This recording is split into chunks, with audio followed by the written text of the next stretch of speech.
And I said, Mr. Zachary, you might want to go home. And he said, you don't know me.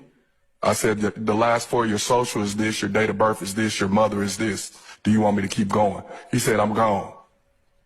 Then as we started pulling traffic, another officer told me to stop traffic. So the white Camaro stopped the white Camaro. I wasn't jumping in front of a car. He hit the gas. As the car took off, we started getting reports from the security inside the club that stayed behind that the bus is being shot on 285. We were concerned with the 2 officers that escorted the bus on motorcycles.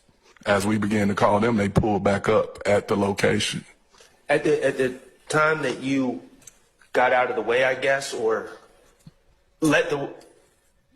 Got out the way for my own safety, yes. Got out the way of the white Camaro? You were able to see who was in the white Camaro? It was Jimmy Winfrey. Okay. Just Jimmy Winfrey? That I saw. And another officer indicated that he had a stick on the seat. A stick is slang for an assault rifle. Who was that officer? Officer Finney.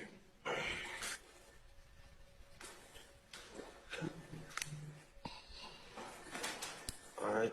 And I understand that you were a fact witness in that case. I guess my question is, were you also involved in the Cobb County charging decisions in that case? I was not. Cobb County, we knew that Cobb County didn't know what was going on. Once again, it goes back to if we didn't get involved in this case, Cobb County thinks it's just a bus being shot up, not knowing that the players involved are involved in this other investigation that's going on.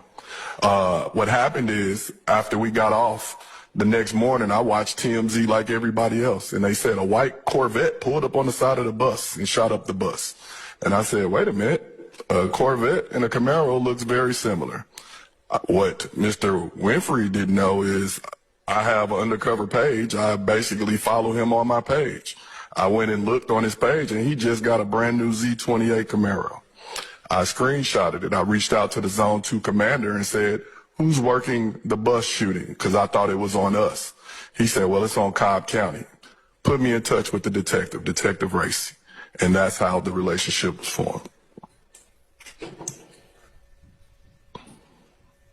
Okay, but so once that relationship was formed, did you work alongside Detective Racy? Oh, most definitely. It's Racine, right? Racy. Racy, okay. I know how it's spelled, I just don't know how it's Racine is in Wisconsin. All right, so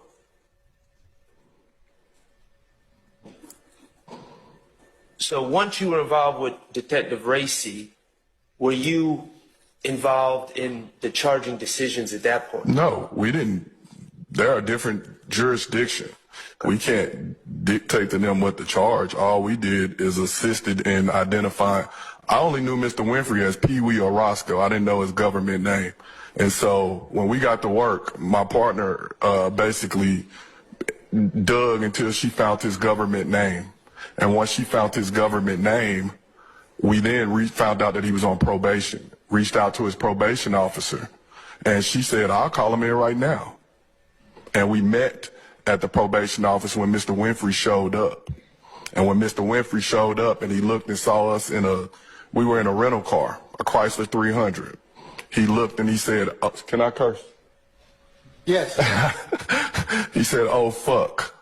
Because he saw me and he knew that I was there and he knew that I knew what happened.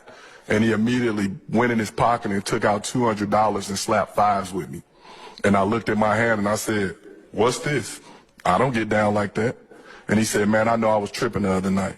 And at that point, I knew that he was going to jail because he just pretty much told on himself.